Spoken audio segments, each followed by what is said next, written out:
Welcome back to the Weights and Plates podcast. I'm Robert Santana. I am your host. Trent Jones, our co-host, is joining me today. Howdy, folks. So we're going to pick it up from kind of where we've left off the last few weeks, and let's, kind of dig into diet and kind of get started there on nutrition. I think that's what a lot of my listeners are probably more interested in, given that I'm a RD that, also trains, but, kind of a rarity in that sense. Right. Yeah, it's funny, man, in the world of infotainment and information, nutrition sells. It's like sex. It's like sex in magazines. Nutrition sells, man. People want to hear more. Yeah. They want to know what I want to hear more. Yeah. They all want to know what the latest and greatest diet is and how it could, keep them young, lead to immortality, improve sexual performance, gain muscle mass, lose body fat. I mean, everybody thinks they can cure everything with a diet these days. If I just eat these sweet potatoes, I'll have that six-pack. Mm-hmm. It's better than Cialis. Well, so we left off the last episode talking about the physiology of weight training and why when you train heavy specifically, kind of what different processes kick off in your body, the hormonal response, the muscle building effect that intensity and heavy weights have on your body specifically.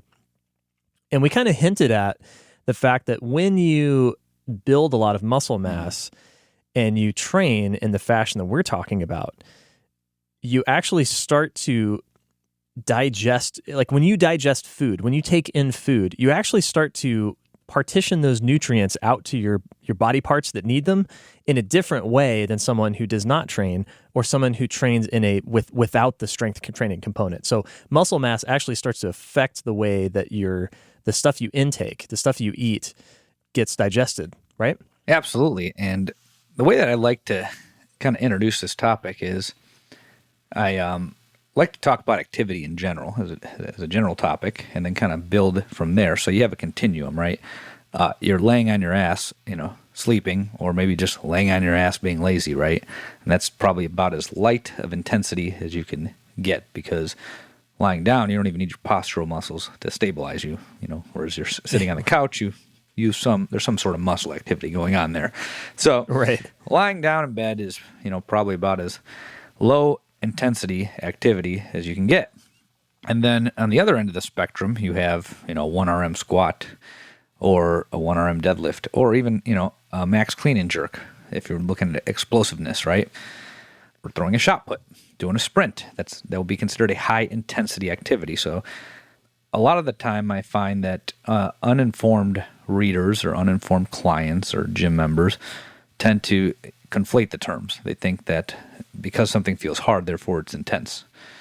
And intensity, from the standpoint of exercise physiology, refers to load.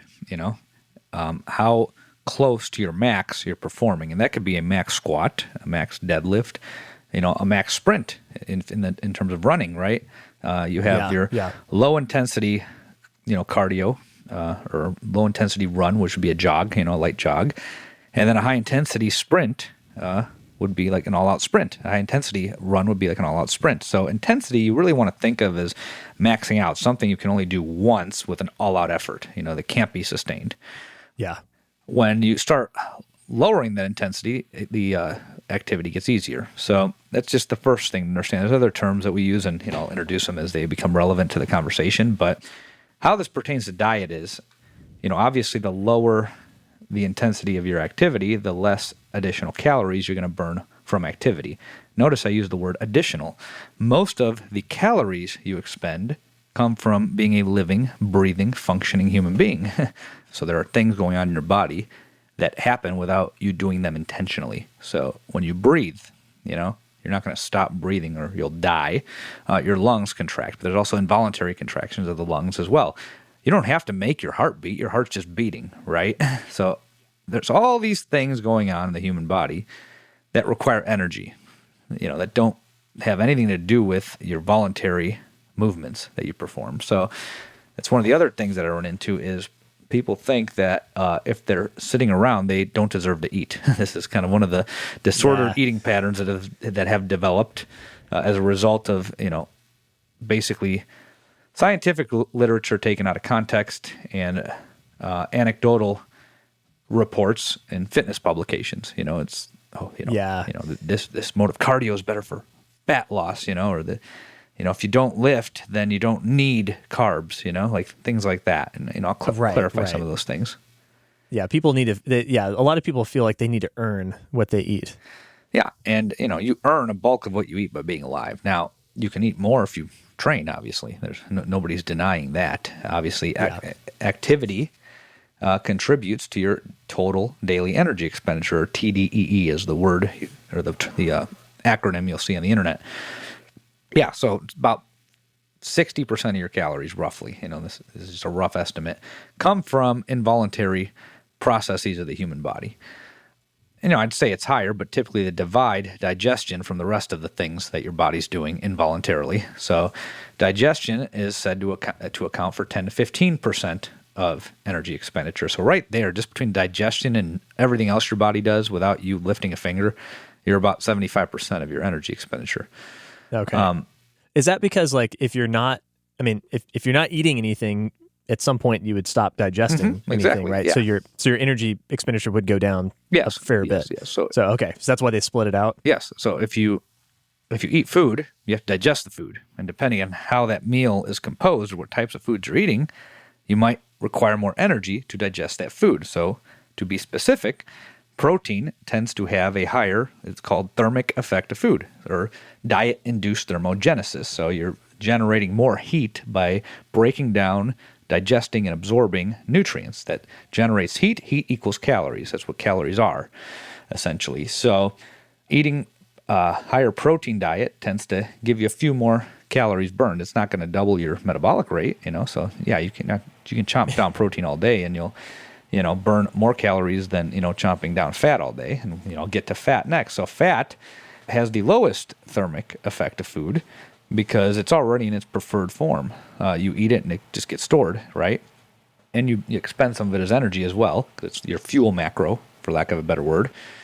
But the way you want to think about that is, before somebody says, "Oh, you're not just storing fat; it's a great energy source." Well, you're constantly turning over fat cells, just like any other cell of the human body. You're storing fat, you're pulling fat out. So you have a rate of turnover that happens.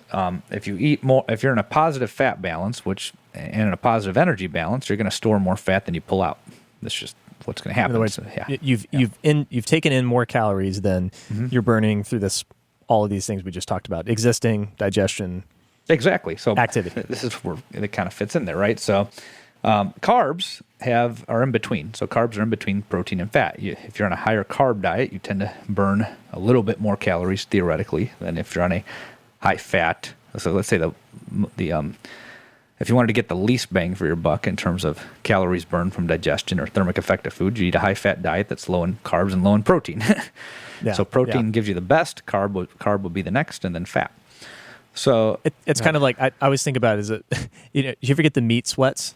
Like you go to the barbecue joint and you eat 2 pounds of brisket, and then all night you're just you're incredibly hot and just. Sometimes that's the spices. Yeah, maybe it's the spices. Okay, that's it.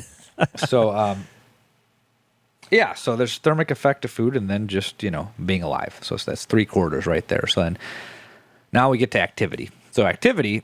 We're not even talking about training yet. We're talking about, us sitting here, our postural muscles holding us up, moving our hands around, walking, sleeping, all your baseline activity, non-exercise activity.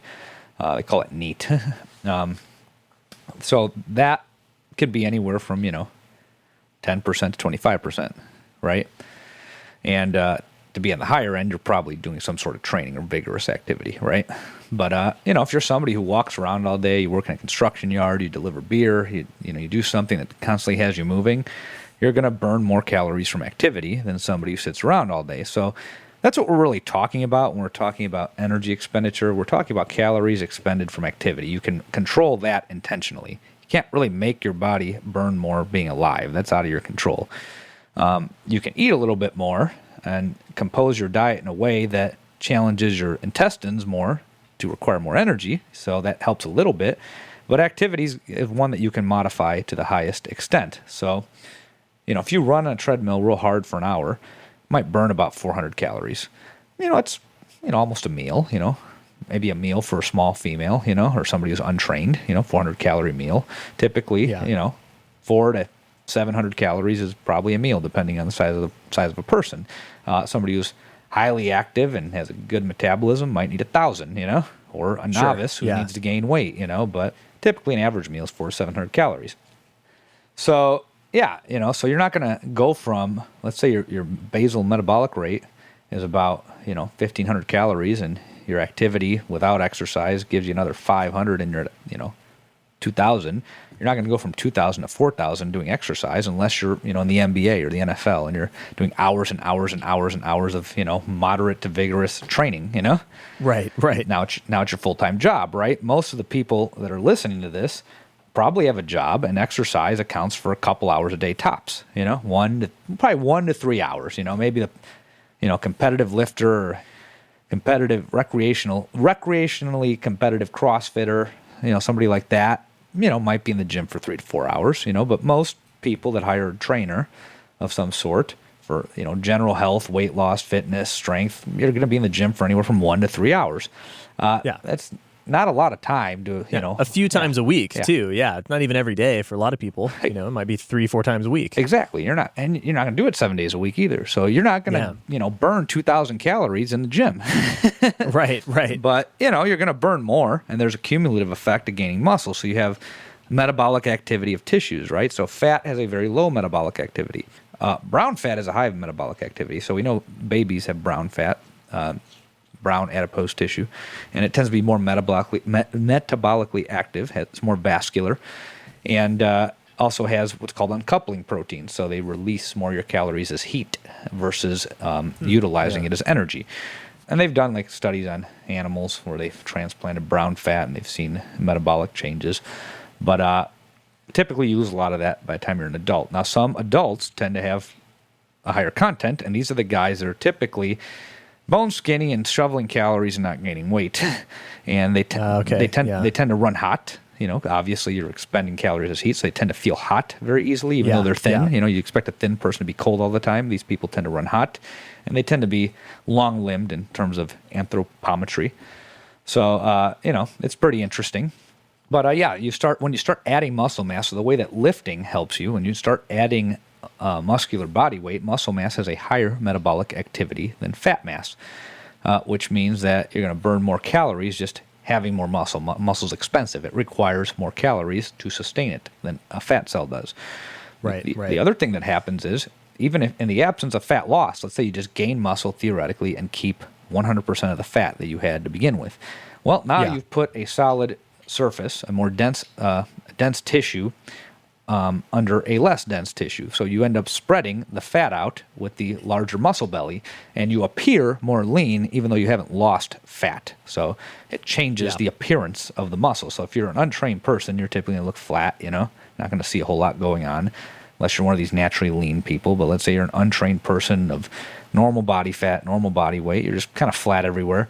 You start pressing and squatting and deadlifting and bench pressing, doing your chin-ups, and you start to see your shoulder muscles become more visible, your arms become more visible, your pecs become more visible, your thigh muscles become more visible. You start to look like someone who trains, for lack of a better word. And that's without any fat loss, because gaining muscle spreads out the fat. Gaining muscle requires more calories to sustain it, and then the activity that you're performing to gain muscle, the lifting, also requires calories to perform it. And, the theory is that you're not expending a lot of calories in the weight room, that you might expend a good chunk afterwards. But I think in the last podcast, didn't I go into why those measurement methods don't work? Yeah, right. Because a lot of the studies are trying to read how much you're respirating in between your sets, your heavy lifting sets. But, it's not, you're not really doing much during the set itself, right? Yeah. So or they're trying to measure the respiration during the set, which is very little. It's minimal. So instead of you're not breathing. So there's that, and the assumptions behind that machine are violated because you're not in a steady state. So if you want more info on that, listen to the previous episode, and I kind of go into that. So I want to ask you something really quick though, just to kind of clarify this. So you've laid out kind of what happens in a basic way, what happens to proteins, what happens to fats when we eat them. But I don't think a lot of people know this. Like, so when you eat fat and you're also in a positive energy balance, so you're in a caloric surplus, so you're eating more calories than you need, that fat gets stored into a fat cell. Like, how does that work? So I think most people understand that when you eat protein, that protein gets broken down into, its constituent like amino acids, and they kind of get rebuilt as muscle mass on your frame, right? We can all kind of see that process happen when we go to the gym and we add muscular body weight. But what about fat? So does fat, like, do you eat it and then it goes like straight into the fat cell? Does it have to go through some like chemical process to get there? Like, how is that working? I think a lot of discussion on this ends up turning into, again, an argument of nuance. Sure. Basically, fat stores as fat. If you overeat calories, you're going to store fat. It's as simple as that. I'm going to elaborate, obviously, but it's as simple as that. Okay, yeah. I mean, a fat cell has triglyceride in it. When you consume fat from foods, you're consuming dietary triglyceride. So that's why that fat can be easily stored as fat. Now, in order to store more fat than you currently have, you have to eat an excess of calories. So that's pretty clear, too. So most people will agree on that. You have to eat an excess of calories. Now, you hear some things thrown around like, carbs can turn into fat. That's partially true, but again, we're getting into nuance, and I'll talk about that as well. So when you're moving around, doing light stuff all day, it doesn't really matter if you eat a high carb or a high fat diet. And by that, I mean in proportion to total calories. So let's just use your blanket 2,000 calories, and you can divide those calories up in various ways. You can have a high protein diet that's low in fat and high in carbs, or you can have a high protein diet that's high in fat, low in carbs, or you can have a high fat diet that's low in both. There's different ways to manipulate this. And the decision that you make when it comes to manipulating those ratios depends on your activity. So typically, and this is kind of the basics of macronutrient partitioning, substrate utilization. When you're laying on your ass, the theory is you're burning mostly fat because it's a very, very low intensity light activity. Okay?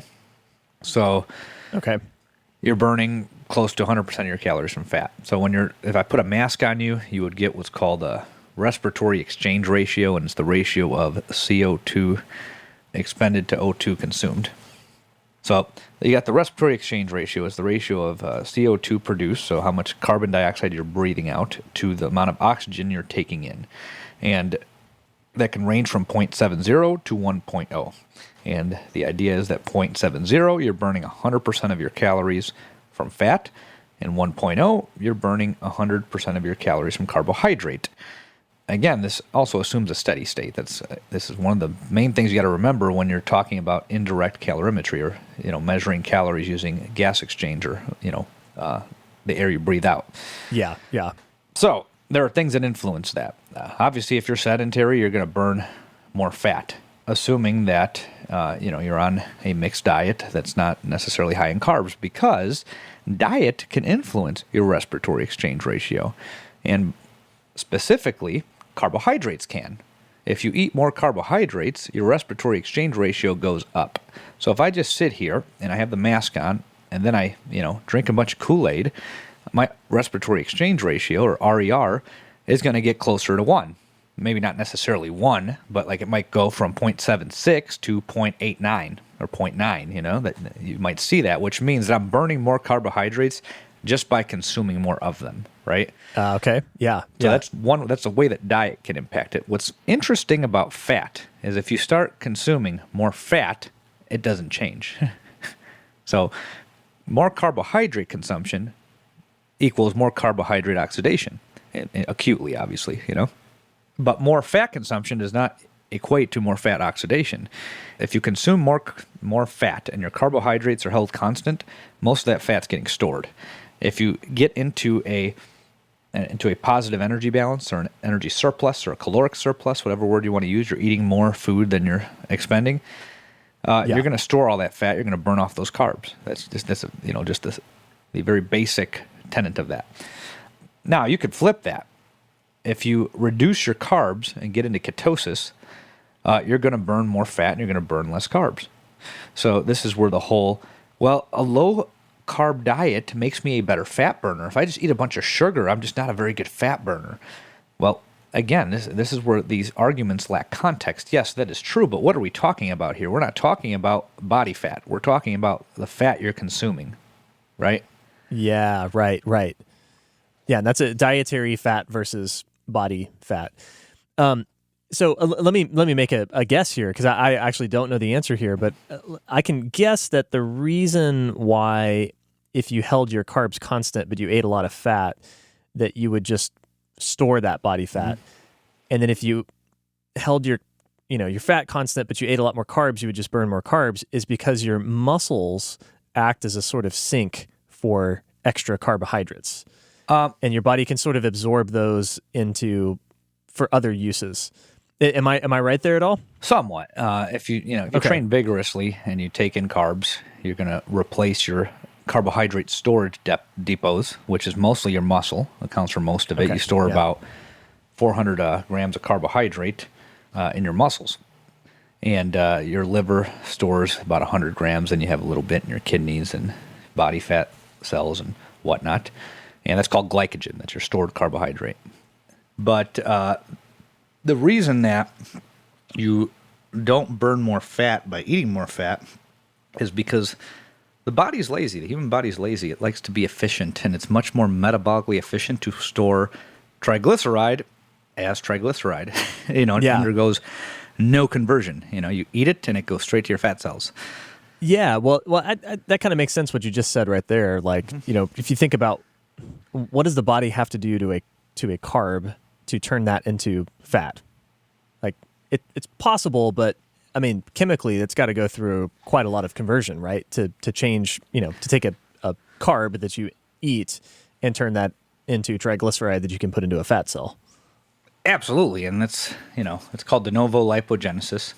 So basically, lipo, you think of lipid, think of fat.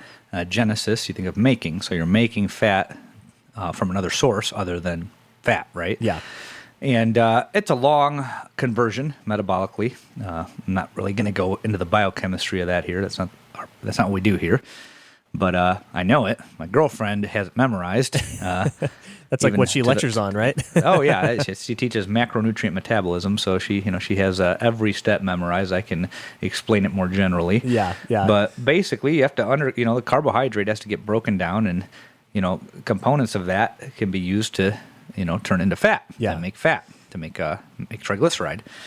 I would imagine that you lose a lot of energy though in the process of doing that. Like if you take in 1 gram of carbs and that becomes body fat through this lipogenesis process, you're not getting the same amount of energy as you would have from just burning that carb as fuel.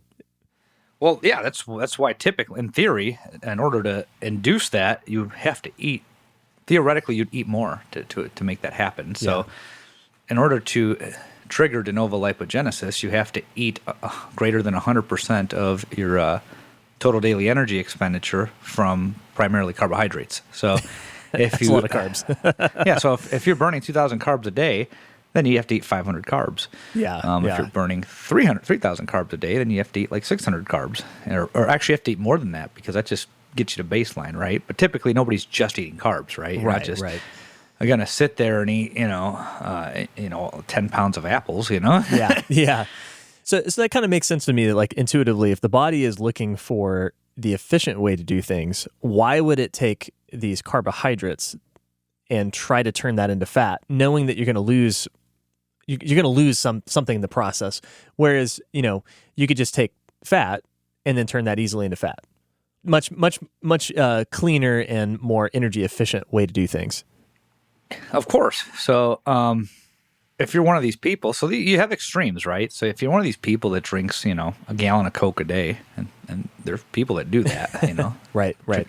Case of soda, regular soda a day, you're probably getting enough sugar there to get some of that. But then most people don't just drink a case of soda a day and just have that, People eat other foods. Most people are on a mixed diet. They're not getting 100% of one macronutrient and 0% of the other two. That's just not how it works. But typically the guys that are drinking, 2 liters of Coke a day are probably eating pizza too, and they're probably eating hamburgers and French fries. So it's challenging to do that. And the point that I was getting to there is if you're, eating a typical Western diet, regular soda, and by regular soda, I mean like a case of it, pizza, French fries, things like that. They have one thing in common. Yeah, like most people think, oh, well, the carbs, they're high in fat too. So French fries are fried potatoes. It's not just the potato. There's all that oil that you deep fry them in. A hamburger is not just the 70-30 burger patty and the cheese. It's also the bun, Right, so, yeah. The bun that's just soaked in butter and oil. Yeah, it's also soaked in butter. So, people like to bash the bun, but the bun by itself isn't quite as hazardous as the bun that's soaked in butter. Right. It's delicious. First rule of nutrition. I've said this before. Fat tastes good. Yeah. So, the easiest way to get fat is a high carb, high fat diet, which is, your typical Western diet. Oreos, high fat, high carb. You're getting a bunch of sugar, you're getting a bunch of fat. So it just cracks me up when these sugar zealots go on and on and on. It's like, how many people do you know that are morbidly obese from eating too much fruit or potatoes? It's rarely the case. They're usually eating other stuff, Yeah, yeah. So that's kind of where I get into that. So, yeah, if you're a sedentary person and you're eating a diet like that, well, first of all, let's go back to how I started this whole conversation. Activity levels, right? If you're sedentary and you're theoretically burning mostly fat, because let's say you're on a mixed diet, and then you start pushing a bunch of carbs and a bunch of fat. As we just said, you're making your body's metabolically efficient. You're going to store all that fat. You're going to burn off most of those carbs. It's probably very hard to convert those carbs into fat, but that's irrelevant. That's a stupid argument to even get into, but yet everybody likes to get into it. You're talking about nuance here, right? Yeah. If you want to induce de novo lipogenesis, you're probably eating 500 plus carbs a day. And I have lifters that don't even eat that. Some do. I've had guys go up to 600 before. I've heard of guys going up to 700, but and that's more on the bodybuilding side. I don't know what kind of drugs they were on. That changes things too. Right. But most of the clients that I've worked with have had pretty good success eating under 500 carbs. But, that's a different conversation. The whole point here is to consume 4, 5, 6, 700 carbs a day, that requires work unless you're one of these people that, drinks a case of Coke a day. Yeah, right. Or eats a cake a day, like you have people that have extreme diets, certainly. Yeah. But a lot of fat guys I talk to aren't eating like that. They're eating, a lot of, big portions of meat, potatoes, cheese, eating maybe 2-3 times a day. And then they're, staying fat because they're packing their calories in through a lot of fat because it's more efficient from an eating state. You're chewing less food. If you have a high fat, high protein diet that's like moderate in carbs, you can get fat on that, but you're not going to eat a lot of food. So, I remember when I was working in dialysis center, I get the patients would come in and they'd say, well, I don't eat that much, so I don't know why I'm fat, And I was a new rookie dietitian, so I didn't really put too much thought into it. And, the patient load was huge and I was still getting used to the job and I'm worried more about the clinical stuff. And once I started working in weight management and, strength training and, body recomp type stuff, and more clients I took there, I started looking at it more closely. And if you're eating a bag of Cheetos, you're getting a ton of calories for a small amount of food. If you eat like a turtle from what is it, Fannie Mae, the candy, the chocolates, those turtles. Oh my gosh, like 400 calories for a little piece of shit. Yeah, right. Yeah, that's a good thing to point out, just because a couple of just basic things there. It's like carbs aren't making you fat in and of themselves, right? No. But there's a lot of that's a persistent sort of myth or idea. Like people are just scared to eat carbs because they're like, as soon as I start eating carbs, I'm going to get fat. But it's like, no, that's not what's doing it in your case. But most likely, unless you have an extreme diet, that's not really what's going on. And then I think the other thing that you just mentioned there is it's so easy to eat a lot of calories if you in a small package, in a small amount of food, just because of the processed food that we have access to in our westernized society. You mentioned earlier in the show that most of your calorie burn comes from existing, and it's an average person, let's say, on a 2,000 calorie diet. That's just sort of their TDEE. So that's what they need to expend to stay the same weight, they might burn 400 calories by running an hour in the treadmill. Okay, there you go. You have earned, if you will, you earned one of those chocolate turtles with the nougat inside, right? That's it. Just that's a one thing. So there you go. There's an hour of work that it took to get to those 400 calories.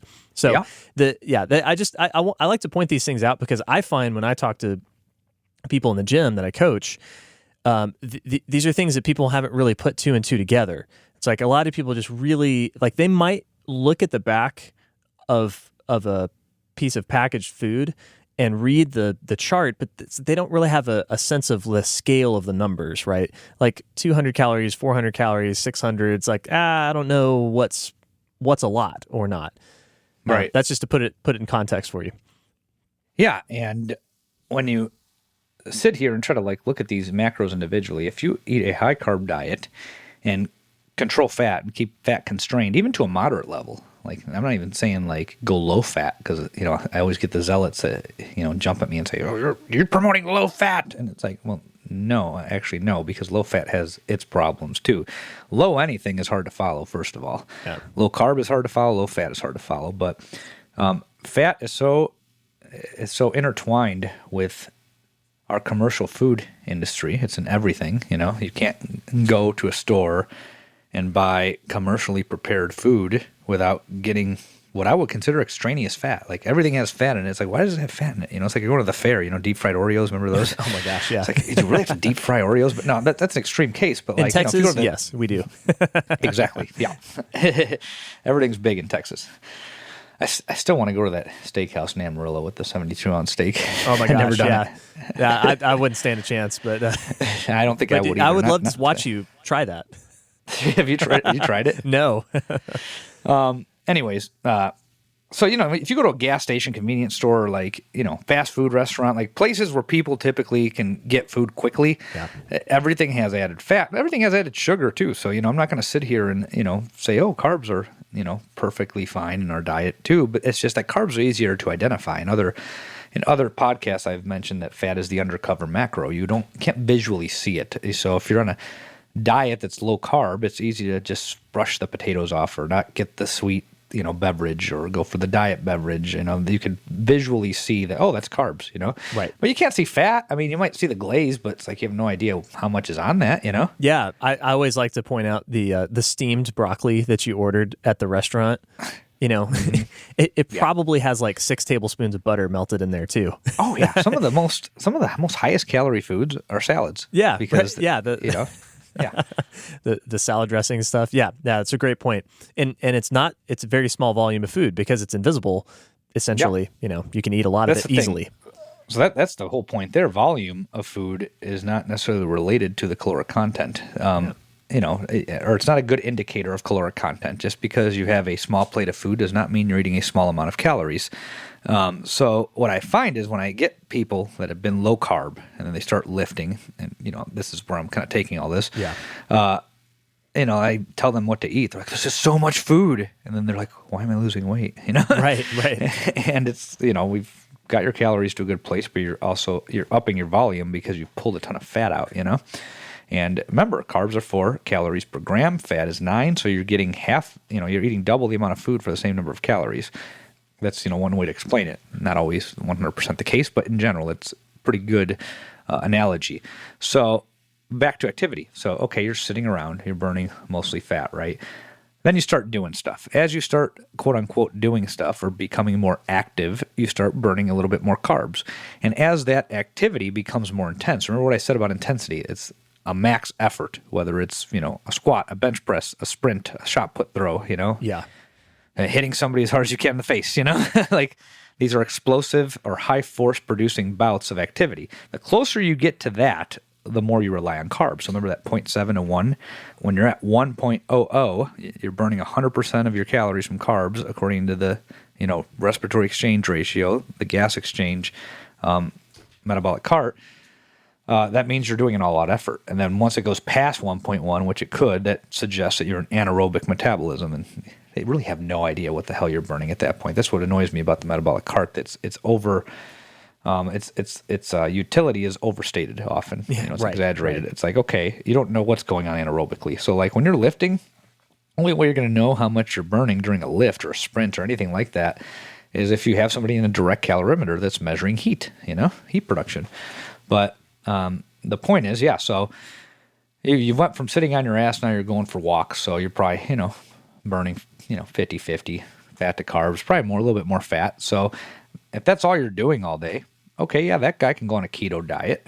There's other problems with that, but, he can go on it and he can function fine, Body starts producing ketones. You start preferentially burning fat for energy because that's mainly what you're eating. You're not eating many carbs. But if the guy wants to lose weight, he still has to go on a lower calorie diet. Yeah. You can't escape that. So, you're a better fat burner. You're just using the fuel that you're consuming from your diet. But to lose body fat, you have to create an energy deficit. Whether the diet is low fat or low carb or high protein or low protein, you have to eat less than you're putting out to lose fat. So the better fat burner argument just means that, okay, well, I can, use the fat in my steak, butter, and bacon, to, function and not, right. Collapse. And you could do that because you're mostly, sedentary. You're doing light activity, even a little bit of moderate activity you might be able to get away with. But as that intensity goes up and you get closer and closer to a max effort, you find that you can't train that way. Yeah. And this is where macronutrient distribution starts to matter. So what do I promote? I promote weightlifting, typically low rep, high load, 5 reps or less with higher load. Once you've been doing it for a while, I like to go up to 10. I never really typically go up to 10, but even 10 reps with a weight is still it's a moderate intensity. It's not like a run, it's not like a jog. You're putting weight on you and you're doing it 10 times, I always tell people, like, whenever I do, I'll have somebody do 8 or 10 reps for an accessory lift, let's say. I'm like, look, you need to choose a weight where those last two reps should be like pretty dang challenging. So we're not doing these 8 and 10 rep sets light either. They are relatively heavy too. No, they're hard. You start doing 20s and 25s, they're different kind of hard. There's more of a, respiratory component, but it's not cardio to do 10. Right. I don't like novices doing 10s because, like I said before in the other episode, that it's more opportunities to fuck up the lift. Yeah, absolutely. So when you're strength training, now you're going to be utilizing more carbohydrate. But before I even go into that, let's back up here. So you have 3 energy systems. I didn't even mention this. So right. We've talked about how when you're sitting on your ass, you're burning mostly fat. That's basically your oxidative or aerobic energy system. So that's what's primarily active. The other 2 that I'll go into next are also active, just at a much more lower amount of activity because you're just sitting around. You don't need to burn up a bunch of carbs because the activity is so light. You can take your time and burn that big complex fat molecule and get all that wonderful ATP out of it. Then, let's say you do an intense effort like a clean and jerk, a max clean and jerk that happens very quickly. Well, you can't break down a fat molecule during a clean and jerk or a shot put or, 1RM squat even. The clean and jerk's more of an explosive expression of strength expressed quickly, as we say it. Mm-hmm. So it's not considered an all-out, let's say, what do they used to call it? It wouldn't be considered like an all-out max in terms of being able to pick something up. That would be a deadlift. But a clean and jerk, if you're doing a PR clean and jerk, that's a good expression of explosiveness because you're either going to get it or you're not. Right. And you can't do a single pound more than that. So, you got to draw the line somewhere there. That's, max effort, explosive event. Yeah. But anyways, when you're doing that, you're using primarily creatine, your creatine phosphate energy system, your phosphagen system, or your phosphocreatine system, depending on which book you're reading. And you blast through that pretty quick. You could that's for like 5-second bouts of exercise, under 10 seconds. And, if you do 3 clean and jerks in a row, by the 3rd one, you're probably using a little bit more carbs too. Yeah. And then if you do, 6 sets of 3 or 7 sets of 3, which is, not atypical for weightlifting, typically at the start of a block, they tend to do a lot of singles and doubles for most of their training. But, as you add more sets to it, you're breaking down a little bit more carbs. But this is also why creatine is so popular in explosive type activities. So like sprinting, weightlifting, any type of explosive activity, these guys tend to take creatine because now you have a little bit more. So you might be able to squeeze out a couple more reps with that weight, Right. It's my understanding is it doesn't really help you with 1RM because there's other factors at play there. There's neuromuscular factors at play there, but you're basically extending that energy system out that normally lasts 5 seconds. You might get a few more seconds out of it, which may mean another rep. Yeah, exactly. Yeah, another rep and a heavy triple, or and so my understanding is that it essentially you have a certain amount of ATP that's stored in muscle cells. So it's like intracellular that's available for like immediate use. Mm-hmm. And then what you just mentioned, that creatine phosphate, it's just a molecule in the muscle cell that basically can recharge spent ATP. So you do that first rep, you do that really heavy clean and jerk. You're relying on ATP that's right there, ready to go, like that. Yep, exactly. And then if you want to do a second rep, then that's when that creatine phosphate is going to kick in and recharge that ADP, diphosphate, back into new ATP, and it's ready to go real fast. Yeah. And then, so I'm just kind of stepping down the ladder of energy systems here. And then, but you only have so much available there. Yeah. And so eventually you have to start breaking down carbohydrate sources of energy into ATP. Yep. And I think that's, So just kind of set the stage there for there's a ladder or, speedometer, however you want to look at it of this stuff. Exactly, and you're using a little bit of fat too. It's not 0% fat, but it's a very small contribution to that type of activity because it takes longer to break down that fat cell. Yeah. So then, in terms of carbs, lifting is not a glycogen depleting activity. You're not going to deplete all your glycogen stores from a weightlifting workout. If you're a marathon runner, you certainly can, because I don't know if I mentioned this before, but when these marathon runners, that's not light activity either. These guys aren't sitting there burning 100% of their calories from fat unless they're taking it easy, walking the marathon. Yeah. They're not running 10-minute miles, 15-minute miles. The guys that are running to win are trying to maintain the fastest pace possible for 26 miles. Yeah.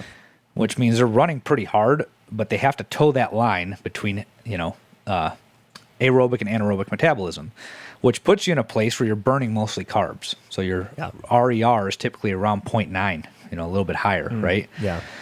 And that's if you're a competitive marathoner. You're trying to keep the highest pace you can sustain for 26 miles. So people don't understand this either. I used to be one of these people that would get confused by it. I'm like, well, they're just running, so they can probably burn more fat.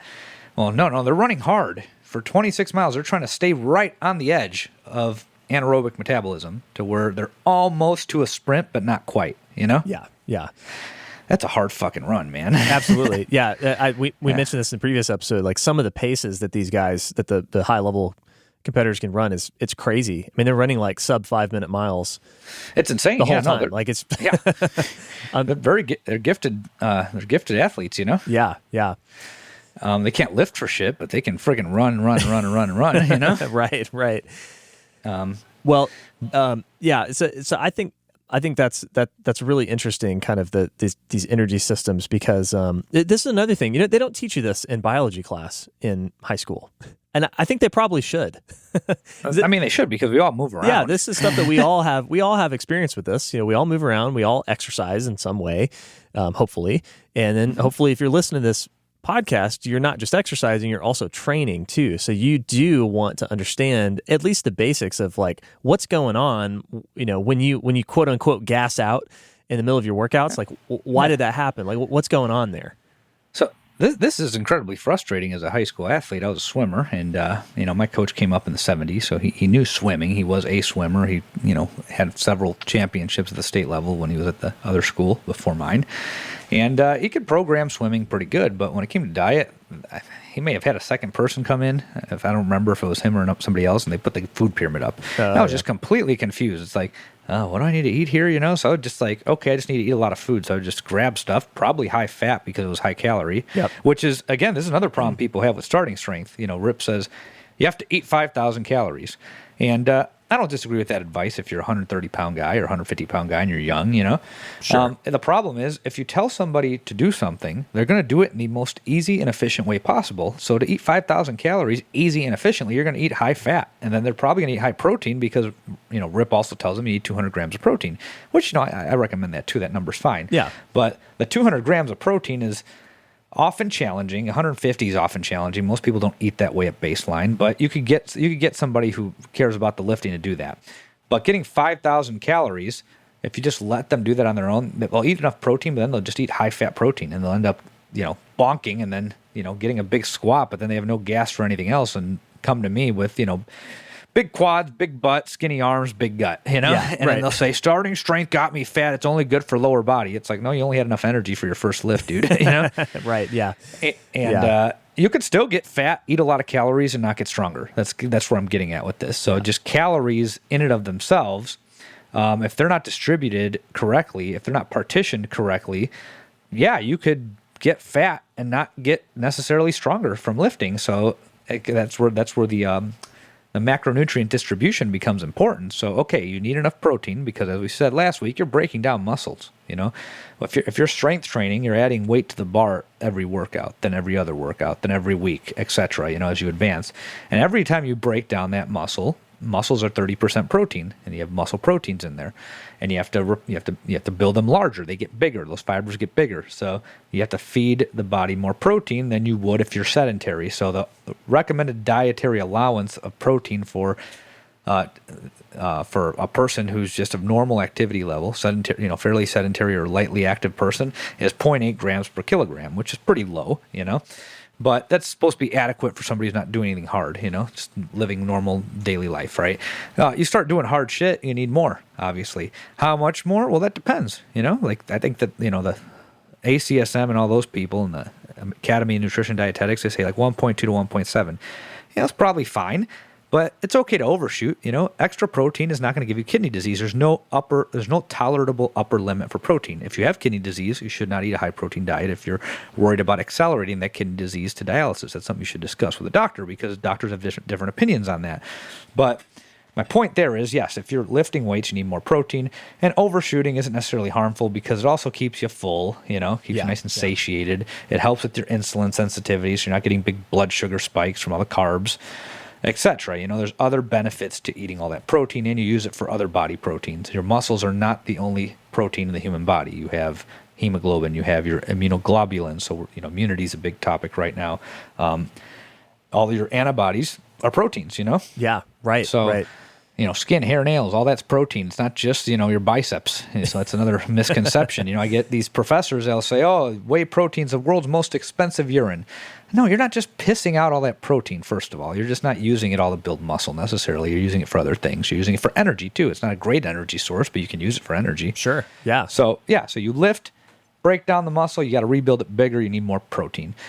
Next thing, how do you break down the muscle? Well, you train, and you train heavy, or you train with a lot of volume. There's arguments for that. That breakdown, or those training sessions, which are hard. If you're doing high volume training, that's hard too. You have to have enough fuel for that. So that's where the creatine helps. Creatine supplementation helps, but then you also have to eat enough carbs because every time you're doing a set, you're breaking down a little bit more glycogen. Sure, it's not depleting like a marathon. If you're running 26 hard miles, and then you sprint that last one, as fast as you can deplete all of your glycogen, and then you need, take in carbs. That's why some of these guys will sip on Gatorade near the end of the race, because then they can tap into blood sugar. They can pull sugar out of their blood to keep going for a little bit longer. Yeah, or like those nasty goo packets. Those? It's like this, it's basically just sugar gel with caffeine in it and sugar. My understanding of it is it's very helpful. It's disgusting. That stuff is very helpful at the end of a race because it takes time to deposit glycogen, and muscles are selfish. They only feed themselves. They're not going to feed the rest of your body. You could pull glycogen from your liver and pull it from your liver into your bloodstream to keep your blood sugar high. That's basically where your blood glucose comes from. The liver stores glycogen, releases the glucose into the bloodstream. Done. Well, you don't have that enzyme in your muscles. Your muscles like to hoard sugar. They won't share with any other tissue. They'll share with each other. You can go from one muscle to another, cell to cell shuttling. Yeah. But it ain't going to give your heart any glucose. Your liver might, but your muscles won't. Yeah. So when you're lifting or when you're doing a marathon, per se, you're continuously contracting these muscles, then you're just burning up that sugar, right? Well, to deposit more, that's a time-consuming thing. So, taking a bunch of sugar during a workout isn't going to really deposit that into your glycogen stores per se, but what it can do is if you're running a long race and you're at the end and you're about to bonk because you're tapping out what's left of your glycogen stores, you take in that sugar, goes to the liver, raises your blood sugar. You could pull out of your blood now and use some of that and get a few more, get a few more miles out of that, so to speak. You know? Yeah. And go faster for a little bit longer. So that's kind of how the carbohydrate supplementation works. But the whole point here is you need carbs to fuel your workouts. You need protein to rebuild your muscles. You still need fat for all your cell membranes and all the anti-inflammatory processes that go on in the body. There's a place for healthy fats in the diet, and I don't recommend a very low fat diet. It's just lower than your Western diet. You might easily eat 150 grams of 200 grams of fat without thinking about it if you haven't talked to me yet. And then when I tell you to eat 90 or 80, you're like, holy shit, that's low. Well, yeah, relative to what you were eating, but that's not actually a low fat diet. Right. Yeah. And so I'd say that, in my personal experience, most people don't seem to have a lot of problem hitting a carbohydrate target. If you're like, hey, I want you to eat 200 grams of carbs. Most people, that's okay. That's easy to do. They have a very hard time eating enough protein, as you mentioned earlier, because it takes some work. If you're a guy and you are trying to eat 200 grams of protein, it's not just going to happen by like choosing some high protein stuff during your meals. Like you actually got to sit there and think about it, like measure it. Like, okay, how am I going to get to 200 today? It takes some work. It's not just going to happen by accident. By the same token, that 200 grams of fat can easily happen by accident. Oh yeah. It's so easy. You won't even notice it. Yeah. I didn't eat that much. Yeah, right. I had one guy, as a little example, I was helping, just do some basic diet cleanup. And we were talking about some of the snacks he was choosing during the day while he's working at the office. And he liked sunflower seeds. So I'm like, okay, I can see how you'd say that was a reasonable choice. He's trying to not eat junk food. He's trying to eat, natural things. But I'm like, well, let's go look up the calories in that. Because I immediately knew it's like, that can be high in calories. So he was eating like about a cup of sunflower seeds, shelled, just the seeds, not including the shells. About a cup of these as a snack. It's a big guy. So we went and looked it up. That's like 700 or 800 calories and like 80 grams of fat. Well, I just had a few nuts. Yeah, and he's like, that's my snack that I had, that was a 5-minute snack he has in the middle of the day. Well, there you go. That could be, that might have been what he needed for the entire day that he got in one snack. Oh, yeah. So easy. And then he's going to go, squat and deadlift and complain that he's fat and not strong, Right. Why'd he gain all this weight and not get strong?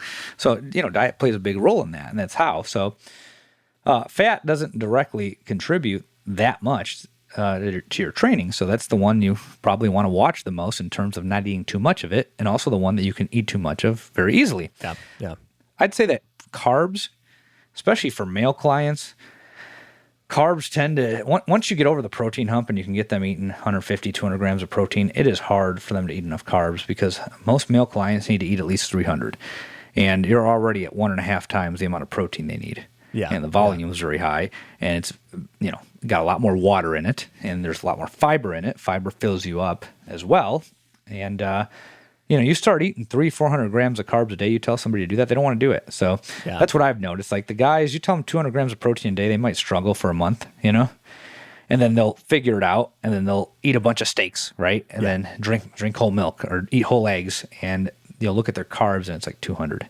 Right. And I'm like, no, dude, you need to eat at least 300 or 350 carbs a day, every day. And when they do that, they're like, I'm just eating all day, I'm chewing all day. So, I'd say that they're both equally hard, but I'd say long-term, the carbs are harder than the protein. Once you get somebody into a routine of eating enough protein, they tend to stick to it, once they kind of figure out how to game that. Sure. But these guys that have to, they're eating to train, eating to get strong, eating to gain weight, they complain about the carbs. It's hard to hit 450 carbs a day, Yeah, that's true. That's true. While keeping fat low. Yeah.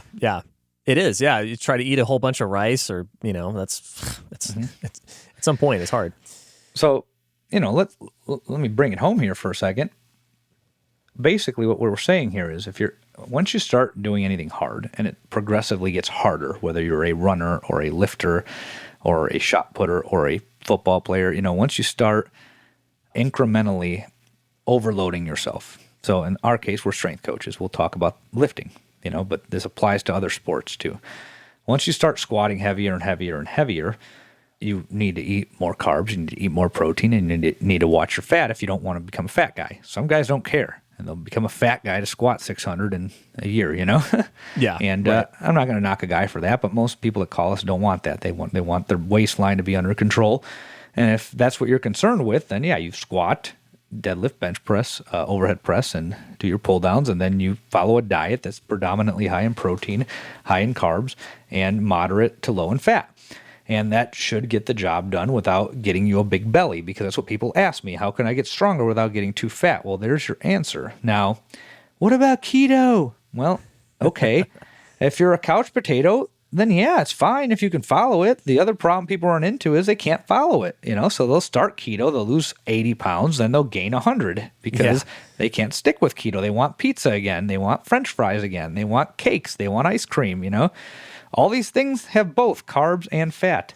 So that's my problem with low carb or keto. Yeah. I know other guys that, they'll have steak and eggs for breakfast, then they won't eat all day, and then they'll, make themselves, a burrito for dinner. And that diet is probably low carb, high protein, high fat. They might have a protein shake during the day. I've seen guys that do that, you know, Yeah. and they're not training hard. And I'm like, and that's just how they eat every day. Right. And, it's fine. I have no problem with that. But if you're going to train hard, maybe, I'm sure there's outliers out there that can do it, but by and large, most people need a lot of carbs. Some people don't. Yeah. There's always outliers. I'm not saying this is 100% the case. Sure. But it's generally the case. Like if you put this on a bell curve, I'd say most people in the middle probably need to eat a lot of carbs. Yeah. Then when you add fat loss into it, we'll do a whole episode on that later, but now you need to restrict calories, as we said earlier, to lose body fat. And when you restrict calories, you are, by definition, in a state of under recovery. So you're creating conditions for you to fuck up your lifting. It's just nature of the beast. Yep. By design, you are under recovering. So it's going to be hard to train. The more novice you are, the more you can get through it.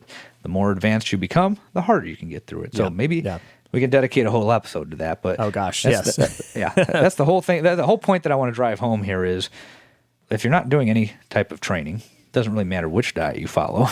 You should probably keep your protein up regardless. Obviously, it's never good to lose muscle mass. So even if you're sedentary, you should probably still follow a fairly moderate to high protein diet. It's going to keep you fuller, keep you from eating a bunch of junk. It's those types of diets tend to be beneficial for people whether they lift or not. There's a lot of data on it, and it kind of checks out with what I see in person. So there's problems with nutrition research. I'm not going to be those double standard guys that says, hey, it's all self-reported, it's bullshit, and then cite it.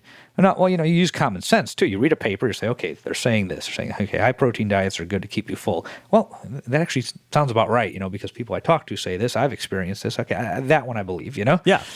So kind of checks out with reality. But if you're a couch potato, follow whatever diet you want. Keep your protein high. Take a multivitamin if you need to.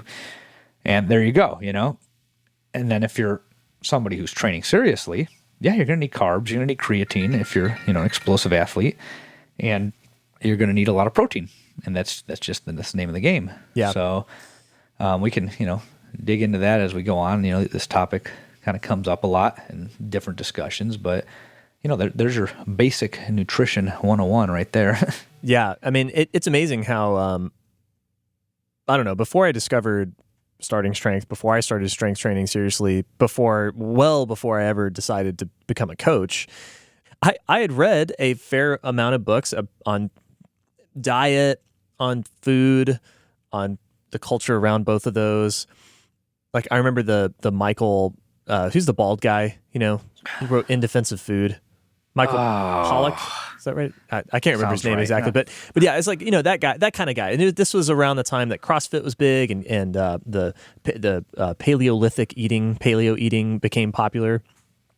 Michael Pollan, yeah, that's who it was. But it's funny because I never all this stuff. I never got any of this information in a clear and systematic way.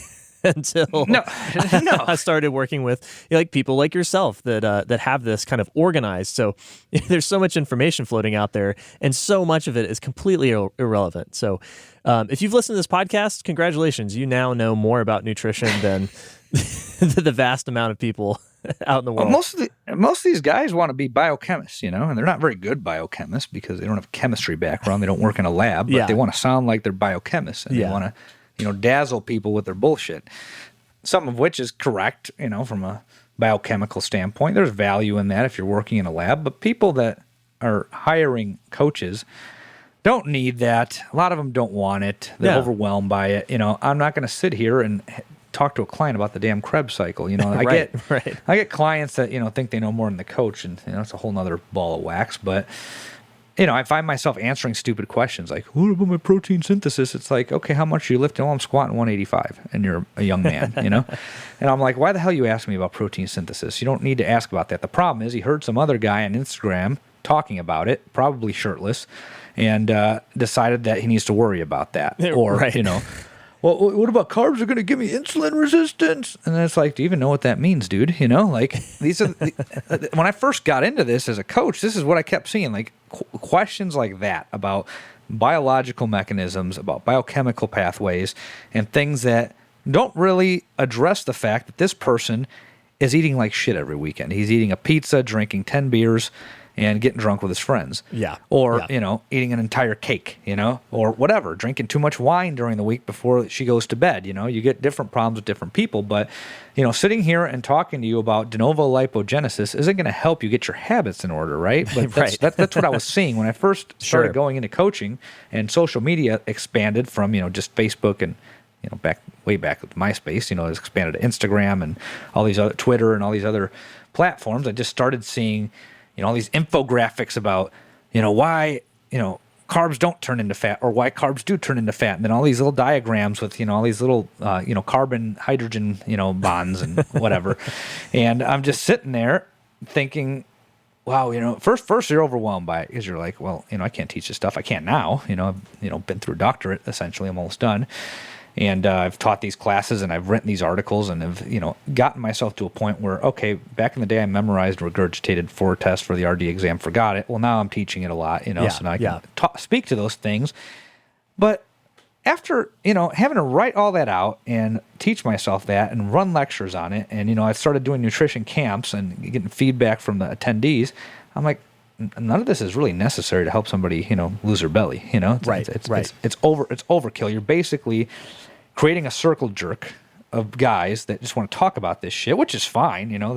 We do that all the time, but that's not what the clients need. That's right. Yeah. Now it's come to the next level. So first it was, we're going to dazzle you with all this nutrition science, all this training science, all this exercise science, to now we're going to argue about which one's better. And that doesn't help either. So you got all these guys that are just, I'm going to debunk this guy, debunk this myth, debunk that myth. And meanwhile, you got a bunch of fat people that need help, Yeah, that's right. Or out of shape people, you know what I mean? Sure. Yeah. And as it turns out, it's really not that hard. You need to understand some basics, which we've covered in this episode. And then you need to just start doing it. Like, it really, so much of it comes down to actually implementing this. Like you said, it's actually building the habit to eat those 200 grams of protein or 150 or whatever the number is that you need to actually learn how to track your fat and manage that and not eat too much of it. Yeah, I think that's where the bulk of this comes down to, is just understand a few basic principles, and that's all you need to know. But I hope this has been a good overview of the basics of macronutrients and how they work in your body, like what's going on when you eat this or eat that, and when you train, and how you use energy. And I think, this is, I think we got a lot more episodes in front of us about, how to put these principles into practice with training, with fat loss, with weight gain, muscle gain, all sorts of stuff. Yeah. So, all right, man. Well, cool. we want to kind of put a bow on that. Yeah, that's a good place to stop for this week. So yeah, let's just sign off here. You can find me at weightsandplates.com or on Instagram at _Robert_Santana. You can find the gym at weights _plates, also on Instagram. And yeah, what about you, Trent? So I want to know who has weights _ and plates. Like, who's the guy? What asshole has that name? I don't know, man. Listen, we need to know who that is, and you need to give this to the Robert Santana. He deserved it. Please do. But make my life easier. In the meantime, while we're tracking that guy down, I am marmalade_cream on Instagram. You can follow me and see my lifting exploits there. I also offer online coaching. So if you have any questions about lifting, you can hit me up on the DMs there on Instagram, or you can send me an email at trent@marmaladecream.com, and I'll try to help you out. Excellent.